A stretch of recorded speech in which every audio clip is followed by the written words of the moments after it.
Selamat datang Bapak Ibu, rekan-rekan aparatur sipil negara di seluruh Indonesia. Kita semua pasti pernah ya punya ide yang rasanya bagus banget untuk layanan publik, tapi terus bingung gimana caranya ide ini beneran jadi kenyataan dan dirasakan dampaknya oleh masyarakat. Nah, dalam beberapa menit ke depan, kita akan bedah sama-sama panduan praktisnya. Ini dia nih pertanyaan intinya, ya kan? Di atas kertas, rencana kita bisa kelihatan sempurna. Tapi gimana caranya membangun jembatan yang kokoh antara rencana itu dengan layanan nyata di lapangan? Jujur, disinilah letak tantangan terbesar, tapi sekaligus peluang terbaik kita sebagai pelayan masyarakat. Oke, biar gampang, yuk kita pakai sebuah perumpamaan.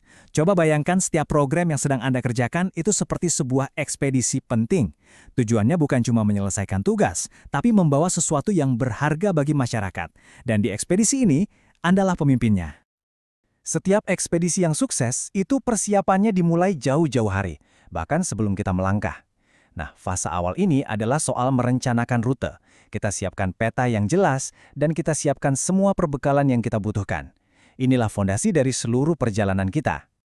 Inilah peta kita, sebuah roadmap implementasi. Ini bukan sekedar daftar tanggal mati loh. Anggap ini sebagai panduan visual untuk seluruh tim. Jadi, semua orang bisa lihat, oh ini rute kita, ini pos-pos penting yang akan kita lewati, dan itu tujuan akhir kita bersama. Kejelasan di awal ini adalah kunci. Punya peta yang bagus saja tentu nggak cukup kan? Kita juga harus bisa membacanya. Nah, legenda dalam ekspedisi program kita ini adalah alokasi sumber daya. Tanpa ini, peta kita cuma jadi gambar yang indah, tapi nggak bisa dipakai.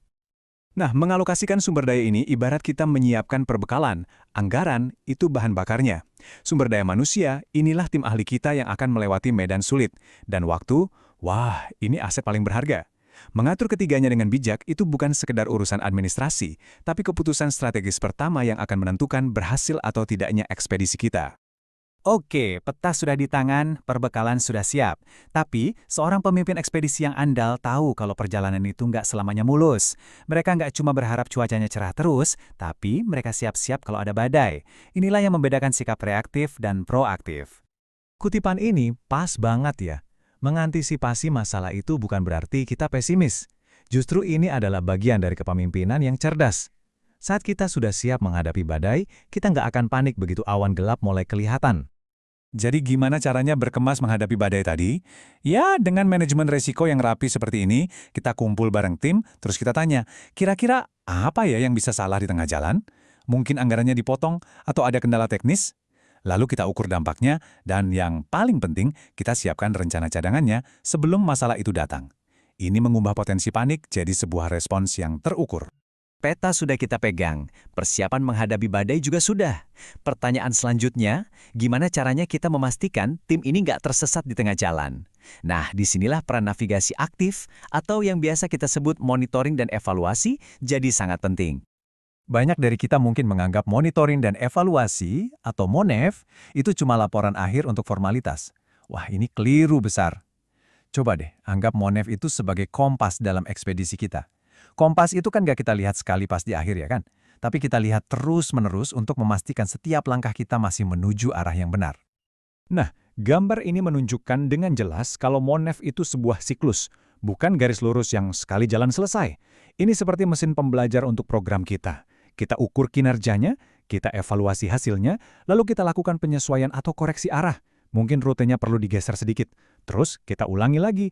Beginilah cara ekspedisi kita jadi makin pinter dan makin efektif seiring berjalannya waktu. Jadi, inilah inti dari semuanya. Peta, perbekalan, persiapan badai, dan kompas. Atau kalau dalam bahasa kerja kita, roadmap, sumber daya, manajemen risiko, dan MONEV. Ini semua bukan sekedar tumpukan dokumen administratif yang wajib dipenuhi. Ini adalah satu kesatuan alat strategis Anda untuk mengubah rencana di atas kertas menjadi sebuah keberhasilan yang nyata bagi masyarakat. Dan sekarang, pertanyaan terakhir ini bukan untuk saya, tapi untuk Anda. Dengan peta dan kompas yang baru saja kita bedah, coba pikirkan satu program penting yang sedang ada di meja kerja Anda. Program mana yang akan menjadi ekspedisi Anda selanjutnya?